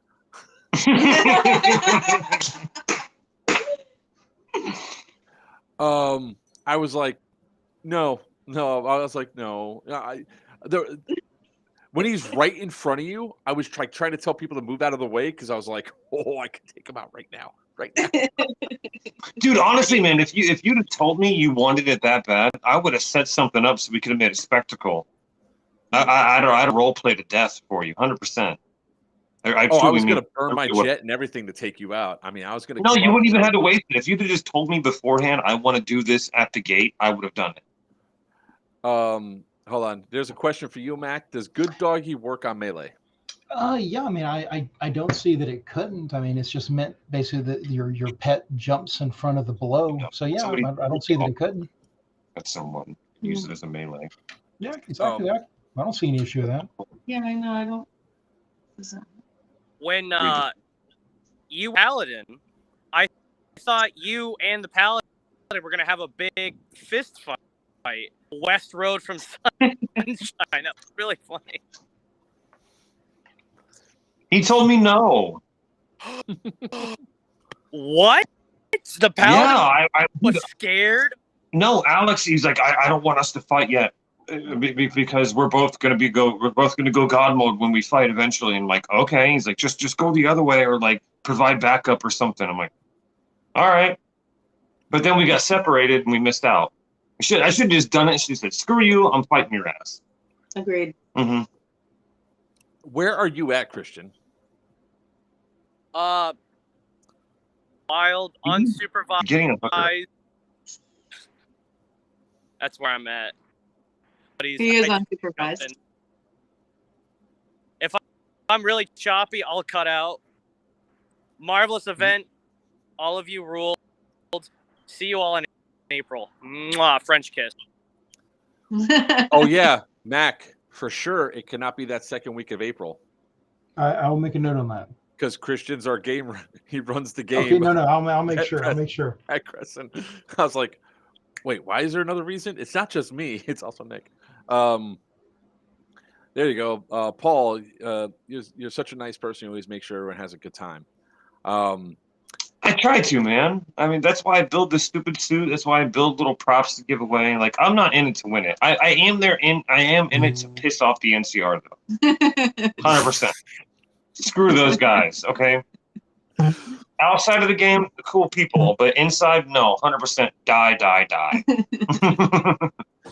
Of Enclave's official response to the NCR: die. Die. And that's the cool thing about this game, right? Because it's like there is no real winners or losers in this game. I guess if your settlement gets totally ransacked and destroyed, there could be technically a loser there. But sometimes that just opens up more doors and all that. Like literally, when I walked up and I killed those 3 guild members that essentially walked the mutants into our base and were shooting at us, they come back later on and are like, "Who are you with?" And I was like, "Right now, me, myself, and I." Because I'm out here all by myself, and I was like, "But I'm dead anyway." She goes, "Good, you deserve it." I was like, "Oh, you attacked us. I didn't attack you." That suit is not stupid, bro. It's so. But Mac also, again, chef's kiss for the event that you guys put on. I think the only other thing that really needs to change or be done is chronoing, especially LMGs and everything else at the start, especially for rate of fire. Make sure that if a mutant or somebody in a power armor has an LMG that they have to hold up, that maybe their plates are lower on their body so they can be eliminated. And the bells. Yeah, the bells. It didn't. It like the pans were fine, except I don't think they realized the placement. Yeah, they just need to probably figure out what they're going to fight with, how they fight, and then make sure they're adjusting it accordingly. Maybe. Yeah, like each mutant's plate is probably going to be in a different just spot. customize it based on how you fight. Just adjust it to yourself. Because the last thing we want is we don't want anybody getting mad. And the mutants were super cool. I'm not like placing blame or anything else. This is when it comes down to this, the 14th year, but I think the 20th game that you guys had in this world. Yeah, might be. It might be. Yeah. Then it's like getting down to the minute little details to fix it and to resolve it. So I know for a fact that next time I'm definitely going to have intimidation and in the know, or intimidation and Legend of the Waste, to really talk myself out of the Nuke and Knockers really wanting to kill the hell out of me for what happened this year. Or hopefully they forget. But all the factions, all the players that came out, everything was a blast, and we had a great time. So what's in the future? What are you looking at for 14? Okay, so we're looking at so we're looking at for the next one. Well, some of that's going to come out of the after action review. I do think we need to try to make some determination about the how the guild is going to be perceived in the near future. Because from what I understand, the guild basically, in an effort to, we want to remain neutral. I think they backed both the good and the evil factions. I think they did team up to fight for both in order to keep that position of neutrality.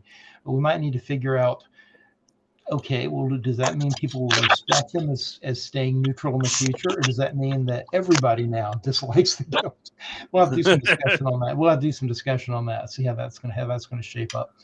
But it seems like, as far as I can tell, Sunshine held on. I mean, at the very, because we were going to see that if we felt that Sunshine did get dislodged from the Sunshine State, that might change the political dynamics a little bit. But as far as I could tell, you guys were still fighting at the very end. I think, it took a beating, but I think the Sunshine State held on. Now some of that will come out probably again when we do our internal staff AAR. We'll do some of that, and also definitely want to bring back more cryptids. The cryptids were fun, and we had several we didn't even get to use. So we definitely want to bring back more cryptids next year. Yeah, it was. It brings a unique element that worked really well, and all of a sudden had people not worrying so much about what their faction was, what was in front of them, because there was a few guys in purple that I was able to fight with. So all of us are like one big mass trying to figure out how to take down the Mothman. Now, what would have been really funny was if there was a massive reward for the people that took down the Mothman, if all of a sudden that caused a major incident. Now we've got some interesting ideas. Well, let's say, if nothing else, on a future survey, future broadcast, we'll actually share some more about where we're going with 14 and 14.5 and 15 after we get a little bit more of a grip on it ourselves as far as some of the new directions. Because there's a few things I've got in mind I think that'll be pretty cool based on some of the input I got from some of the players about a couple new factions that want to get built that I think would add a lot to it if we can get off the ground. So we'll see how they shape up. That would actually be fantastic. Of course, anytime that you want to promote any one of your games and all that. Thanks. What I have to do is I have to remember to say, hey, you got a game coming up. Do you want to come on to promote the game? Yeah. So when we get the 2023 calendar put together, that'd be a good time for us to come back and we can talk about some of the things that are coming up for the next year. Yeah.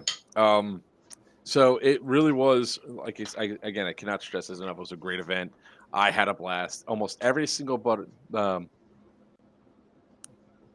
joke took my words. Need awards for those around. Okay. I don't understand what you're saying there, but I really just cannot wait for the next Wasteland game that I could participate in and have this blast. The community itself is absolutely fantastic and awesome. And I want to apologize to anybody that thought that it was actually my personality when I was yelling at them on the field. That's just my character. He's paranoid and addicted to Jet. Oh shit! I'm sorry, Paul. You're still muted. I muted you because you're messing with your phone. It was coming through. I was. No, you're good. You're good. It was. People have to also realize that people have characters out there. So, I wasn't yelling at anybody in any sort of anger or anything else, except for, come on, man. But it really was a fantastic time. Can't wait for it again. Paul, do you have any comments or thoughts? No, I mean, really, everything was phenomenal. The player count was almost 200 people, and I think that's one of the biggest Wastelands in like a long time. Even the small few arguments were on the field. Even my little pettiness.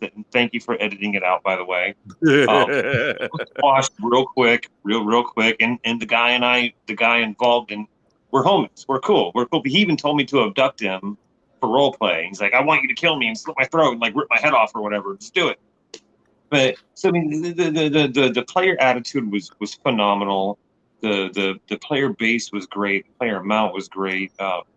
We didn't get rained out this time, so that was a great thing. All in all, man, I think it was just an awesome event with a lot of good people. How many players showed up for Sunday? Much smaller on Sunday. I want to say that when we rolled out on Sunday, it was probably only down to about 40, 45. It was very wet it was very misty and did start to rain on Sunday. I think a lot of people, when they saw the weather report, they went ahead and picked up stakes. So I think because it was cold on Saturday, but clear, which was awesome. But then when you added cold and wet, I think that also changed a lot of minds, I think. All right. I felt like Sunday had a lot of people at Sunshine. I felt like there was at least 40 people at Sunshine alone. Yeah, I mean, I might even be miscounting. I mean, I might be undercounting it when I estimated 45. I didn't have an exact head count, but at least 45, maybe more. Maybe next time when you go to do this, like in the morning, you do a morning safety brief, so then that way you can get sort of a visual head count. The weather added to the immersion. Man, I'm glad I left then, because I would have been like, I don't have a gun for this. I don't take my Oko out in the rain ever again, ever since. I didn't bring a gun. I literally walked out there and like did role play and was literally just putting hands on people or stealing people's melee weapons when they were dead, just using and giving it back to them. So moving forward, is the 15 going to be 2 days? like the main I event? think so. I think so. I think the reception is strong enough that I think a few folks have said, yeah, no, please keep it 2 days. So, I mean, unless we get dramatic feedback to the contrary, I mean, it seems like the 2 days might be a keeper. I At really least for the fall ones. Probably not for the spring games, but that's what I'm probably saying for the fall games. If you could do that, because Oh, yeah, for the main event. a lot of people were talking positives about that particular aspect of it. They're like, yeah, what it definitely helps bring out of state players, because we actually had a lot more players come out of Georgia, out of the New Atlanta crew down for this one. So I think that's also a definite plus about the 2 days. Yeah. Yeah, no, it was good. Yeah, it was great. 2 days was perfect. Even if it's only like a day and a quarter, whatever, you know. It's still much better to be able to pick up and still do something. Exactly, because it gives people really 3 days to interact, play, have fun. Because you have the Friday night, you know, the camping aspect and all that. You have all this guy loves the camping aspect. I know you do. And then you have Saturday night, more camping, drinking, and having fun. And then you have Sunday, which usually is always a half day, or regardless anyway. I don't know of any events that really run full days. And then you go through. Like I said, if it wasn't have to do with something to do with Damien, I probably would have been there the day after, having fun, interacting with everybody. So you missed out, man. The role play was absolutely phenomenal the day after. I bet. Incredible. But my son being able to go to Boy Scouts in his action tractor was a little bit more important than me. A little more important than being a grown-up and shooting fake guns at each other. I know, right? Just a little. Getting to share stories over the day with the fire with the allies you made on the field, or the enemies, or the enemies. It really was fantastic. So, what's the next event that you have, or do you know what you have coming up next, Mac? Well, we are going to drop something in January. Basically, I'm not sure the exact order that these are going to be in, but right now, some of the topics for the 2023 discussion, we're thinking about bringing back another King and Country, which would be basically it's a mill sim game set in an alternate history. The first one we did last year was actually pretty popular. Basically, modern mill sim, but instead of current world governments, it's the European colonialism from the 16 and 1700s, Spanish Empire, British Empire, and so on, but just modern military and stuff. So we're thinking about doing another King Country. It's been a few years since we've done a zombie game. So I know. Been a few years since we've done a zombie game. So we might be doing another zombie game. More details to come out on that. We're thinking about doing another counter narcotics. The counter narco games are always a blast. We're thinking about doing another one of those. There's a couple others. Oh, we're thinking about doing, of course, another Wastelands, of course. We're thinking about doing a couple. We might inject a couple of we used to do some of these years ago, these games that we'd actually start in the late afternoon and go into the night. So it was kind of like a late afternoon and into the night game. We've been talking about possibly doing like a Terminator Wars scenario, which might be kind of fun. Dan's all about building some Terminators, apparently. So we'll see. We'll lock more of that down soon and be announcing it. Again, probably mid-December, I think I should have a pretty good grip on what we're looking at for the year. Nice. So obviously, Paul pulled up the America patch. Wolf said America. The problem that comes up with America, let's be honest, guys. Let's be honest. It was so good. It was great. No, don't get me wrong. It was a fantastic event. The only problem that comes up is the same thing that ruins most events, which is players. And in this case, players suck. I love them, but they suck so bad. Bringing very, very, very accurate costumes to that sort of event. So if you don't know, America's based sort of like Man in a High Castle. It's an alternate history if the Nazis took over the U.S. And some of the costumes, like, I can't stand next to that. I can't be pictures next to that. I mean, if there is another America, I think that what would work best is if we can convince that we can make it to where none of that imagery is allowed. And that was previously the case. What originally we did, and originally everybody was really good about, is that it was a black star. It was a black star on the red armbands and the white field, and began to migrate away from that. No, the America series were phenomenal. They were very popular. We had 10 of them. We ran America for 10 years. I was there for 10. Yeah, it's definitely not out. I mean, completely. It just seemed like it was a time to maybe take a break, from a little bit. But I'm definitely. I was even talking to somebody online about it earlier today, when it was some of the staff members I'm not opposed to maybe bringing it back, but just gonna test the waters. We'll see. Because of the current political climate, I would make a huge suggestion of saying, "Hey, no armbands, and no Russian." I mean, the Russian aspect of it actually isn't nearly as bad as because I just look at it from the current cultural political landscape that we're in right now. If all of a sudden we have a game like this and there's a picture that goes around, look, that guy's in a Nazi uniform. It only puts the negative impact on there. But if we turn it to where, well, I'm not saying we, but I'm saying in the sake of this conversation, if you turn it to where you say, okay, guys, we're going to have another America, but because of concerns, you can't wear imagery. You can't have the armbands. None of the bad jokes that were flying over some of the radio channels, and because there were several, right? Dude, like I got baby ears, man, and they were burnt.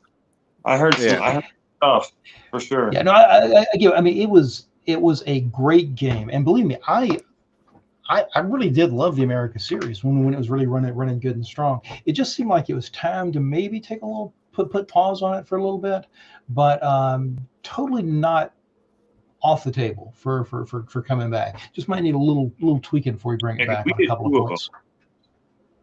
And they were great. I think the second one we did was at BTA. Mm-hmm. That's what I was at. We did 10, I think there that one. I was in charge of the Jaegers. I got put in charge of the Jaegers.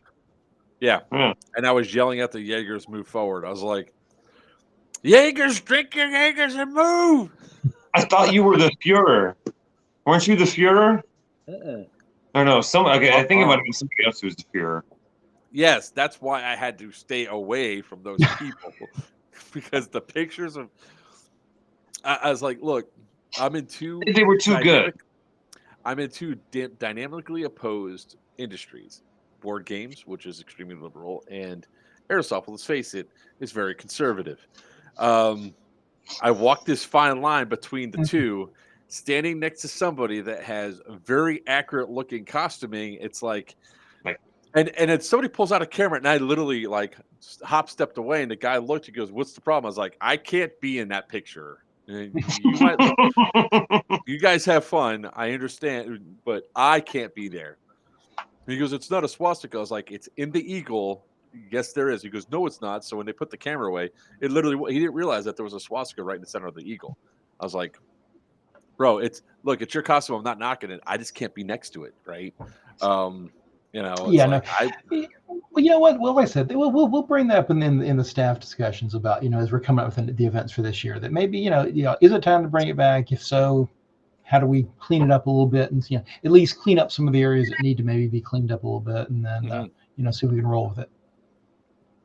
I mean, even if you do bring the armbands and stuff back, if they're a different color altogether than red, just make them straight, like a black armband with two white lines or a white star or something on, something obvious, but not, "Hey, I'm a Nazi," Yeah. It shouldn't be that hard.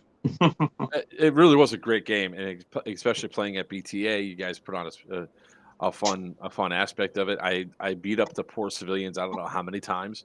I murdered the mayor 3 times. And that was Christian. That was great.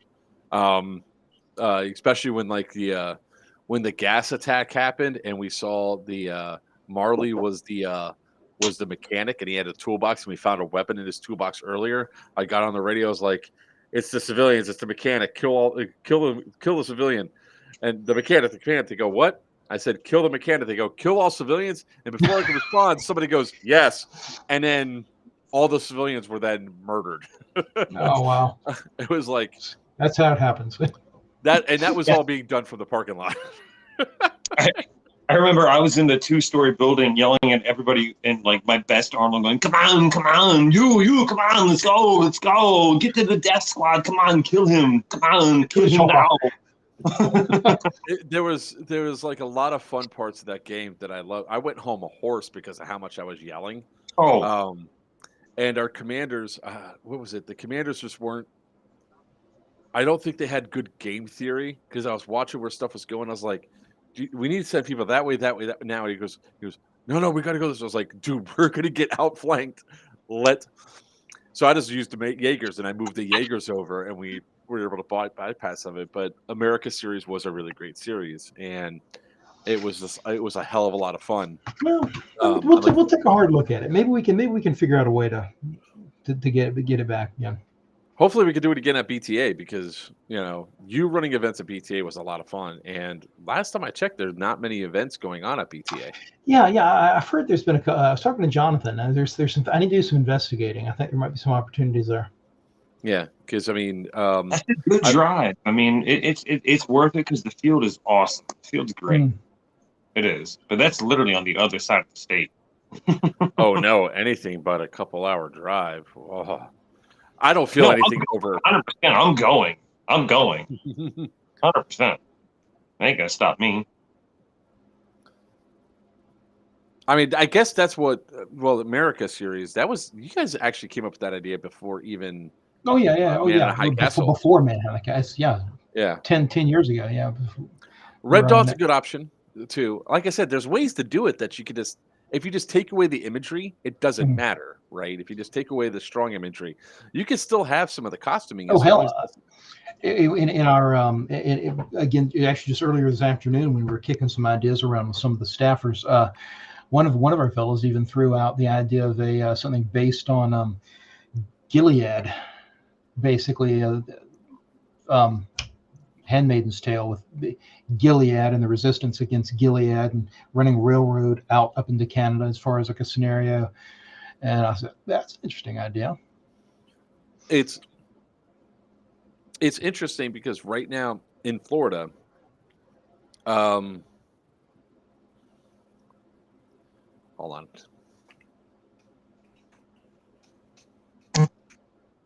I can't say it out loud, but okay. Yeah, there's very few promoters in Florida anymore that are based in Florida that are here, that are going to be here constantly. You're going to have Mir Tactical coming down for Southern Watch. You have Greg that's going to be running games at Force Center. But other than that, I guess you have Striker Airsoft, but they usually stick to one field, which is Wasteland Ops, and that might be their field. I'm just not a particular fan of the field. I just don't like that field. Myself, and it's not a knock against Wasteland Ops. It's just that it's just not my cup of tea. So don't take it as I hate the field. I just don't want to play there. With my time and everything I have, I can make choices of where I play and don't play. And I just don't want to waste. I don't want to play at a game at Wasteland Ops, especially when there's so much other good stuff out there. So it's that sort of interesting thing. So I think you can really pick up some stuff here, Mac, for 2023. Yeah. Oh yeah, that's some good information. Yeah. So it's definitely going to be something that goes up forward. So tonight it was only going to be solely dedicated to this one topic. So I do want to thank everybody that came on. Paul, Mac, thank you guys for coming on tonight. When we talking about the event, the game, I was able to give you guys all my feedback, so I don't have to be part of any other AAR. Yay! Which I got in trouble, by the way. I added you into our AAR. I saw. I misread Christian's response, and then he called me. He's like, "You didn't even get requests from everybody else." I'm like, I saw that and it was hilarious, and I was laughing as I was reading it. I was going. I was like, I told Mac before we started. I was like, I see how it is. You all don't want me around. I got it. Yes, Stu, I saw the Alphonse thing where I don't even know the full background of all that. I'm sure. So for context, evidently Alphonse has been banned from TCA events, and because of that, Lion Claw has an event at a mall in January. Yeah. And Alphonse, because TCA works with Lion Claws for sponsorship or whatever, they asked for him not to be there. Hold on, you're talking about Alphonse, the big buff Milsim YouTuber? Yeah. Oh, okay. So reading Alphonse's response, which I'm not taking any judgment, I'm not taking any sides on this. I'll see how much more shit comes out, because that's never an AB thing. Alphonse claims that he was brought in for an event at TCA and he was never given an invoice for him to pay, and they got mad because he didn't pay for his service for the services that he used while he was at TCA. And it's like, well, bro, I mean, personally, I like that this I would say that would be mostly on you to make sure that whatever you owed is paid so you don't have problems. But that's supposedly what he said is why he was banned. I'm curious if there's some other story to this. I'll be following to see, only because it's like, wow. He seems like the nicest, biggest teddy bear I've ever seen on YouTube. Like, there's got to be something else. There's got to be. So that's an interesting aspect of what happened with Alphonse. So we'll see what happens. I mean, Alphonse is free to go to other events and all that. I just guess he can't go to a Lion Claw event that TCA's sponsoring.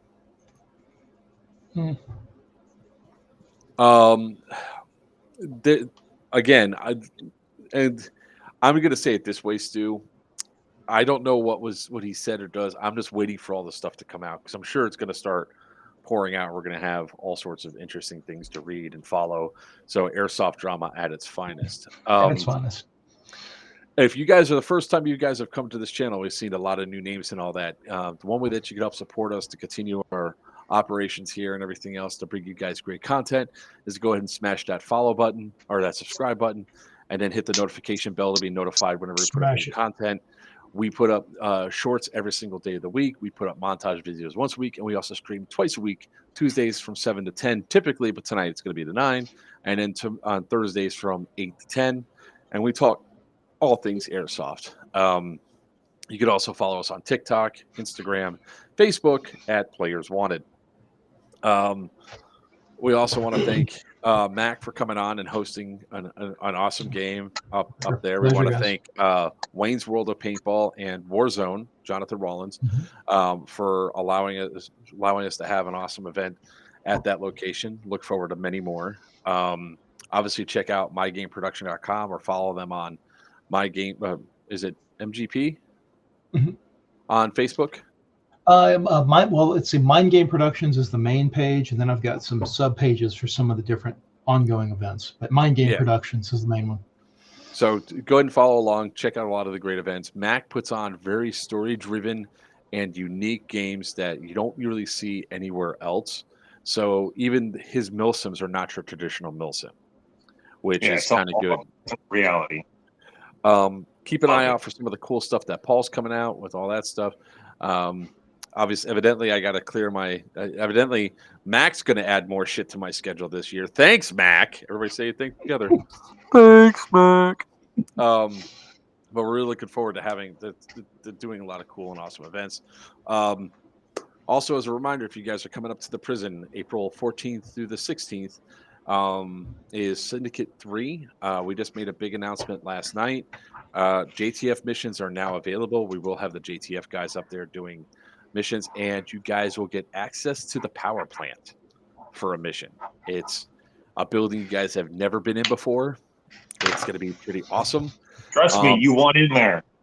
That building's cool as hell. You want in there. And it's something that I'm trying that I'm going to kidnap Mac for to bring him up is Geigerlands 2 Electric Boogaloo, June 2nd through the 4th at the Crescent Prison, is our very similar to Wasteland, except we have a mass casualty event at the end of the day. We don't have a limited rule set as we provide you ammo. It's more of how much you can carry on you at any given time. There'll also be 2 bands playing now, not just one, but 2. Who this time? Yeah, 2 bands. We'll be going over all that information on Thursday, so please join us there. So, do you guys have any party? I have a chainsaw, and I'm going to be chasing people in the hallways with it. In power armor with a chainsaw. Casey said it was cool. I asked him.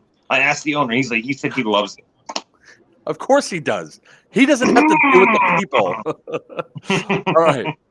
Do you guys have any final thoughts before we wrap things up for tonight? No, pleasure. Thanks for having me on, and it's always great to see you out there, Mark. Really is. It's always a pleasure to be part of your events, man. I really do wish I could do every single one of them all the time. With that being said, ladies and gentlemen, boys and girls, children of all ages, I am Joker for Players Wanted. That is Mac from Mind Game Productions. That is Paul from the Enclave, or Red Eye Knight from the Enclave. Until next time, may your BBs fly true, and your opponent always call your hits. Oh, shit. Now I got to redo the exit. Thanks, Lethal Wolf. Oh, you messed up. No, I didn't. I caught the thing at the very end where the person said, "Hey, I need to find out more information on this," and that is at obhmilsib.com. Oh, whore out the Discord too. Yeah, that's right. That's where you can find all the information on all of our events. Great, thanks. Now I really got to drag this out longer. Hold on one second, Mac. Thanks for bearing with our technical difficulties here. I'm pulling up Discord right now so I can put the two links up. The links up there. Our Big House. You can join our Discord at Big House Milsim right here, and the Players Wanted Discord, where we put up all of our events and everything that we do, is right here. All right. Anything else I'm missing, Paul, before I do my exit now? All right. One last time. I think that's it. Okay. You sure? Mac, you good? Have a good night.